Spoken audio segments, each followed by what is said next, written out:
कुंडली के 12 भाव आपके सभी रिश्तेदारों के भी कारक भाव होते हैं और आज हम प्रत्येक भाव का उपाय इन रिश्तेदारों के माध्यम से किस प्रकार कर सकते हैं यह हम जानेंगे। यदि कुंडली के 12 भाव में कोई भी भाव पीड़ित हो तो उसका सबसे सरलतम वैदिक उपाय क्या होना चाहिए, इस विषय में आज हम चर्चा करने जा रहे हैं।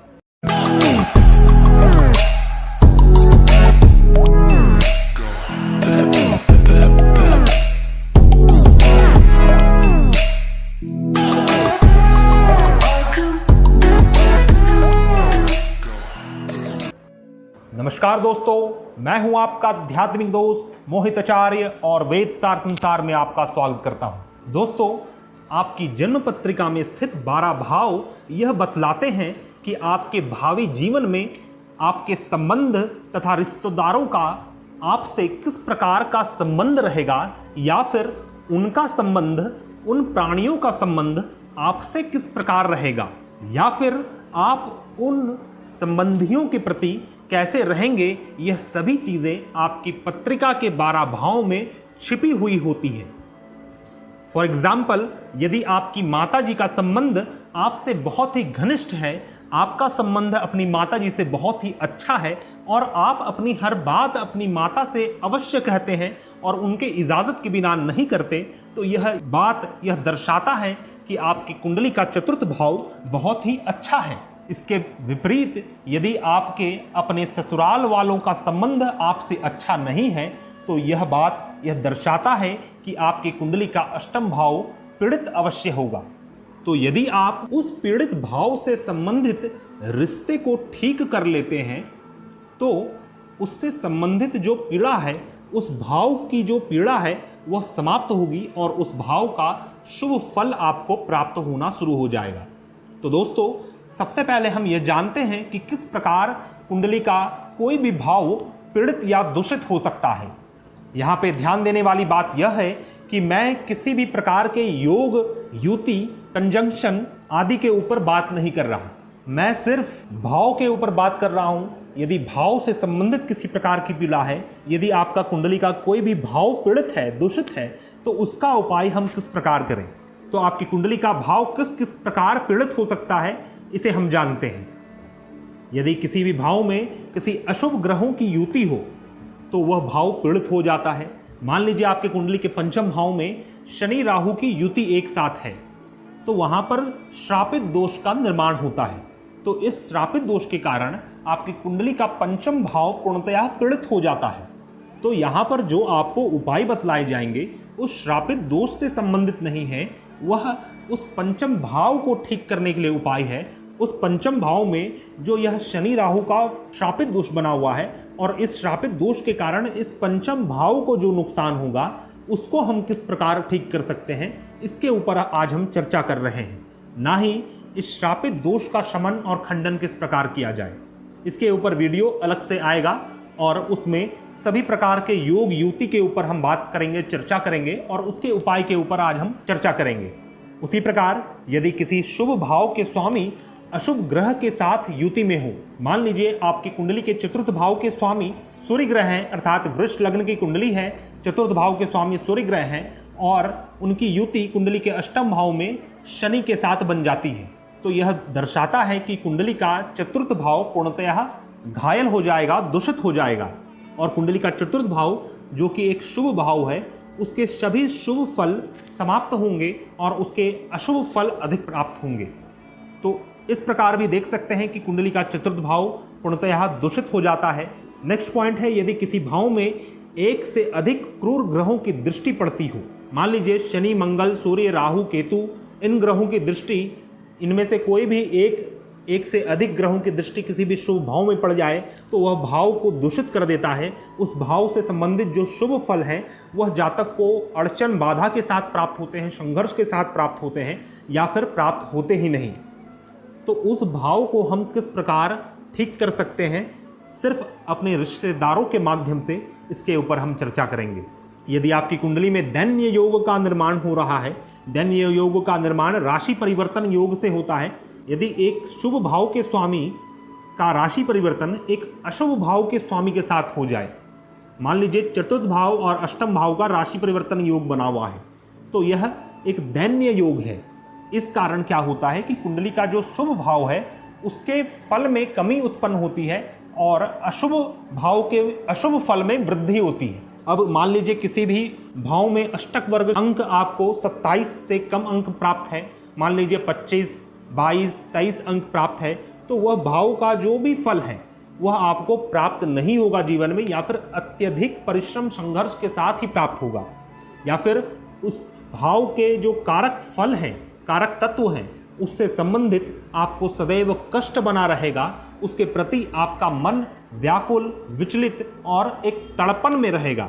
उस चीज़ को प्राप्त करने के लिए आपका मन तड़पता रहेगा, फिर भी वो चीज़ें प्राप्त नहीं होती क्योंकि अष्टक वर्ग सारणी में अंक बहुत ही कम प्राप्त है।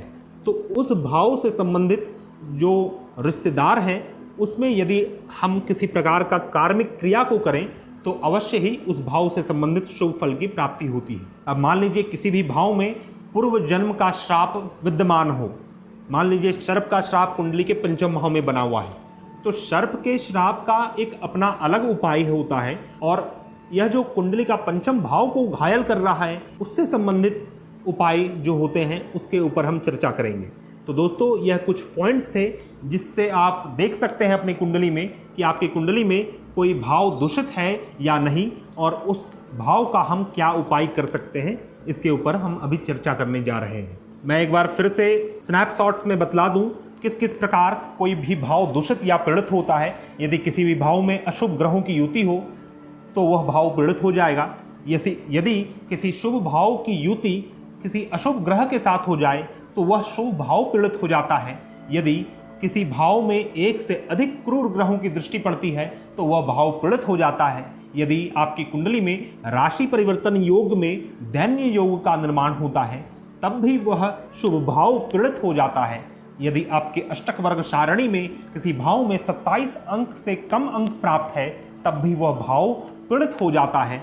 और अंतिम पॉइंट है, यदि किसी भाव में पूर्व जन्म का कोई भी श्राप विद्यमान है तो वह भाव अवश्य ही पीड़ित हो जाता है। तो इससे संबंधित उपाय के ऊपर हम चर्चा करने जा रहे हैं। दोस्तों पूर्व जन्म के सभी प्रकार के श्राप के ऊपर हमने वीडियो बनाया है। इसका वीडियो सीरीज आपको मेरे प्लेलिस्ट में मिल जाएगा, उसको आप अवश्य देखें। आइए हम जानते हैं कि किस प्रकार से रिश्तों के द्वारा आप अपने पीड़ित भाव को शुभ कर सकते हैं, उसके उपाय को कर सकते हैं। यदि कुंडली का प्रथम भाव पीड़ित है तो यह डायरेक्टली आपके स्वास्थ्य को प्रभावित करता है, क्योंकि कुंडली का प्रथम भाव स्वास्थ्य का स्थान है, आपके खुद के शरीर का स्थान है, आपके मान सम्मान सुख दुख का स्थान है। तो यह भाव मुख्यतः सबसे पहले आपके स्वास्थ्य को हानि पहुंचाता है। तो इससे यह साफ प्रतीत होता है कि जातक स्वयं का मित्र नहीं है, जानबूझकर गलतियां करता है और उसे पता है कि किस प्रकार की गलती करने से उसके स्वास्थ्य को नुकसान होता है, फिर भी वह गलती वह सदैव करता रहता है। और इसी से जज कर सकते हैं कि वह जातक स्वयं का मित्र नहीं है, क्योंकि कुंडली का प्रथम भाव स्वयं का भाव है, अपने खुद के शरीर, अपने खुद के आत्मा का भाव है। तो इससे संबंधित उपाय यह है कि जातक खुद का दोस्त बने, खुद का मित्र बने, अपने को सदैव सही दिशा दिखलाए। आपको पता है कि आप किस किस गलतियों को करते हैं और आपके शरीर में कष्ट, नुकसान, पीड़ा क्यों होती है। इसलिए आपको ज़रूरत है कि आप आत्मनिरीक्षण करें और आपकी कौन कौन सी आदतें आपको आगे बढ़ने से रोकती है, आपके स्वास्थ्य को खराब करती है, आपके शरीर को नुकसान पहुंचाती है। उन आदतों को आइडेंटिफाई कर उसको सुधार करें, उसमें संयम और अंकुश लगाएं, तभी आपके कुंडली का प्रथम भाव शुभ हो सकता है, तभी आपके स्वास्थ्य में सुधार आएगा। यदि आपके कुंडली का द्वितीय भाव पीड़ित है तो अवश्य ही आपको धन और परिवार से संबंधित परेशानियां उत्पन्न होती रहेगी। दूसरे भाव के पीड़ित रहने से ऐसे जातक के घर, परिवार और कुटुंब में विवाद बना रहता है तथा बात बात पर कलेश तथा झगड़े होते रहते हैं।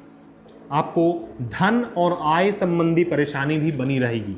इसके उपाय, कई प्रकार के उपाय किए जा सकते हैं, जैसे आपको नित्य अपनी आँखों को शीतल जल से धोते रहना है। तथा अपने अहंकार को त्याग कर अपने पूरे परिवार से विनम्रता पूर्वक व्यवहार करें और छोटों से प्यार के साथ व्यवहार करें। साथ ही जो अपने मित्रगण हैं, जो अपने सेम एज वाले हैं और अपने जो बड़े लोग हैं, उनका सम्मान अवश्य करें। तभी आपके द्वितीय भाव का सुधार हो सकता है, तभी आपके द्वितीय भाव के जो अशुभ परिणाम आपको प्राप्त हो रहे हैं वह सभी समाप्त होंगे और उसके शुभ फल में वृद्धि होगी। यदि आप ज्वाइंट फैमिली में रहते हैं या फिर आप न्यूक्लियर फैमिली में भी क्यों ना रहें, तो उसमें आपको चाहिए कि जब भी आप घर जाएं, मान लीजिए आप जॉब करते हैं, तो आप शाम के समय जब भी आप घर जाएं तो सभी मेंबर्स के लिए कुछ ना कुछ अवश्य लेके जाएं। चाहे वो चीज़ें छोटी ही क्यों ना हो, चाहे वो 1 रुपए का कोई टॉफ़ी चॉकलेट ही क्यों ना हो, लेकिन आपको अवश्य ही कुछ ना कुछ चीज़ें आपको लेके जानी चाहिए, जिससे आपके कुटुंबजन, आपके परिवारजन के मन में आपको देखकर प्रसन्नता की अनुभूति हुई। जब आप ऐसा करेंगे तो आपके कुंडली का द्वितीय भाव पूर्णतः शुभ फल प्रदान करना शुरू कर देगा।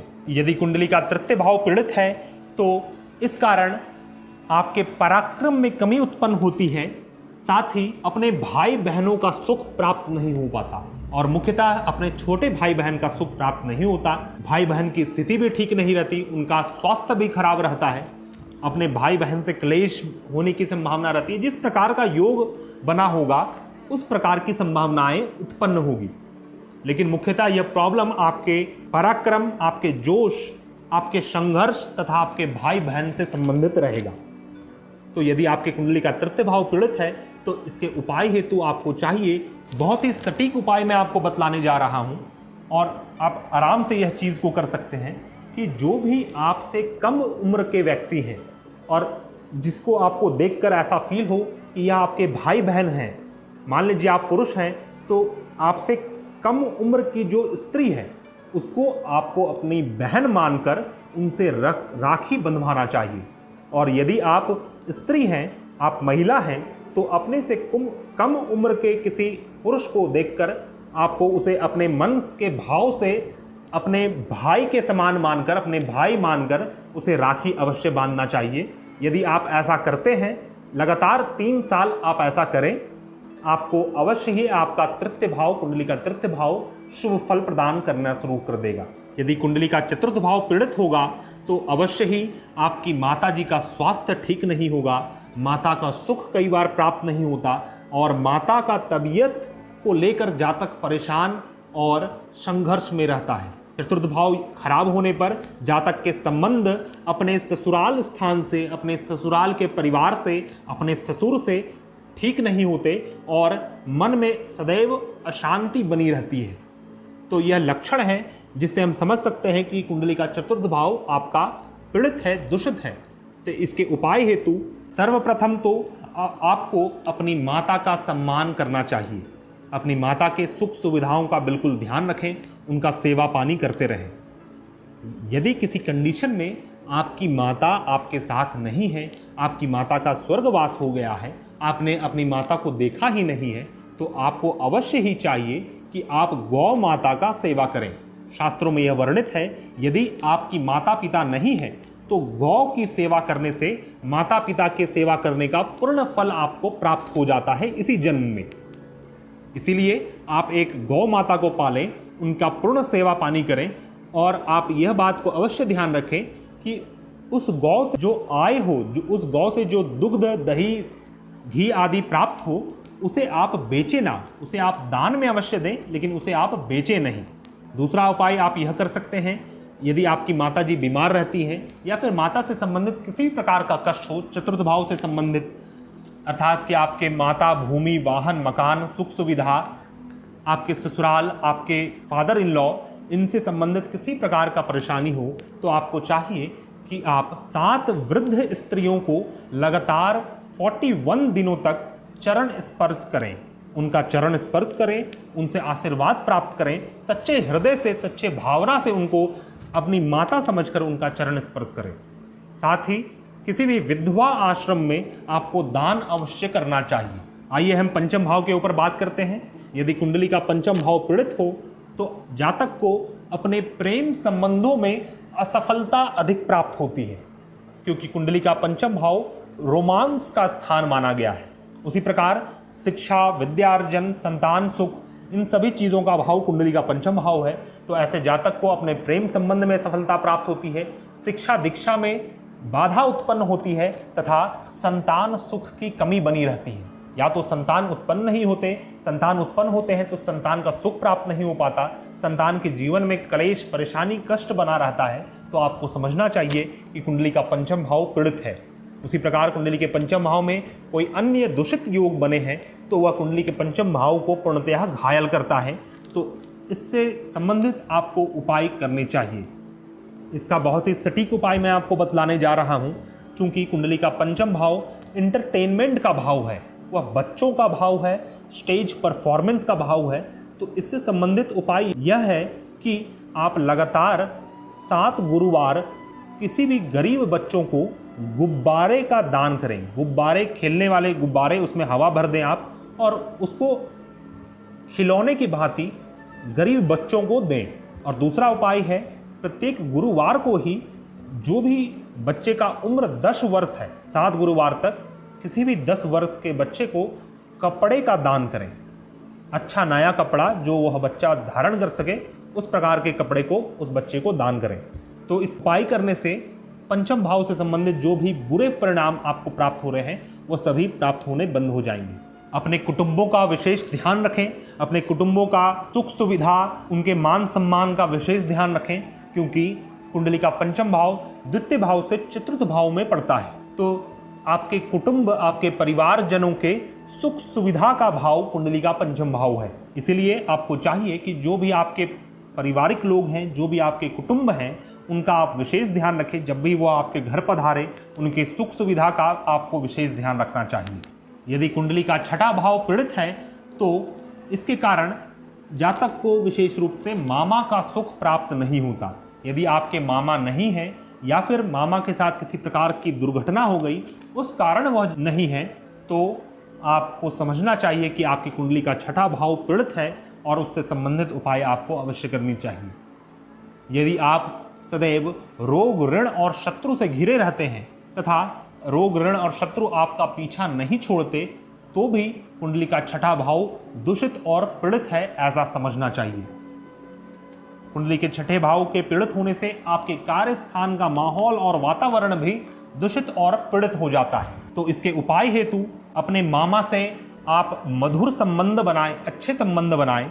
और यदि आपके अपने मामा जी नहीं हैं तो आपकी माता जी के जो भी भाई हैं या फिर भाई तुल्य व्यक्ति हैं, उनका आप विशेष सम्मान करें और उनसे अपने मधुर संबंध को स्थापित करें। दूसरा उपाय है, आपको पूर्व दिशा की ओर सिरहाना कर कर सोना चाहिए। आपका सर पूर्व दिशा की ओर रहे और आपका पाँव पश्चिम दिशा की ओर रहे और इस प्रकार से आपको सोना चाहिए। तीसरा उपाय है, आपको गुस्सा नहीं करना चाहिए, गुस्सा को आपको त्याग देना चाहिए, तभी आपकी कुंडली का छठा भाव सुधर सकता है और अपने अशुभत्व को छोड़ सकता है। कुंडली का छठा भाव नवम भाव से दशम स्थान में है, अर्थात यह आपके दादाजी का भी स्थान माना जाता है। तो यदि आप रोग, ऋण और शत्रु से पीड़ित हैं और आपके दादाजी जीवित हैं तो आपको नित्य प्रति स्नान ध्यान करके अपने दादाजी का सर्वप्रथम आशीर्वाद लेना चाहिए, उनके चरण को छूना चाहिए और यथोचित सम्मान और सेवा पानी उनकी करनी चाहिए। तो आपको अपनी कुंडली के छठे भाव का शुभ फल अवश्य प्राप्त होगा। तो दोस्तों, आज हमने कुंडली के प्रथम भाव से छठे भाव तक के ऊपर चर्चा कर ली है। आने वाले नेक्स्ट वीडियो में हम कुंडली के सप्तम भाव से द्वादश भाव के ऊपर चर्चा करेंगे। दोस्तों, आप सभी से यह अनुरोध है कि कृपया आप हमारे चैनल को, वेदसार संसार को और मुझे मोहित आचार्य को कृपया सपोर्ट करें, हमें आगे बढ़ाएं, हमारे चैनल को सब्सक्राइब करें, हमारे वीडियो को ज़्यादा से ज़्यादा लाइक और शेयर करें, जिससे हमें बल प्राप्त हो और हम और अच्छा एपिसोड आपको पेश कर पाएं। दोस्तों, जैसा मेरा एम है ज्योतिष शास्त्र के सबसे बड़े लाइब्रेरी को क्रिएट करना और उसके पीछे मैं लगा हुआ हूं, आपको भी चाहिए कि आप मुझे सपोर्ट करें ताकि मेरा स्वप्न वैदिक ज्योतिष शास्त्र को वैश्विक लेवल तक पहुंचाने का पूर्ण हो सके। वीडियो समाप्त करते करते यदि आप किसी भी प्रकार की समस्या से जूझ रहे हैं और उसका समाधान ज्योतिष शास्त्र के माध्यम से चाहते हैं और आपका विश्वास हमारे ऊपर है, तो आप हमारे से कांटेक्ट कर सकते हैं, हमारे से कंसल्टेशन ले सकते हैं। हमारा कांटेक्ट डिटेल्स आपको मेरे डिस्क्रिप्शन बॉक्स में मिल जाएगा। हम मिलते हैं नए वीडियो में, तब तक के लिए धन्यवाद। जय हिंद।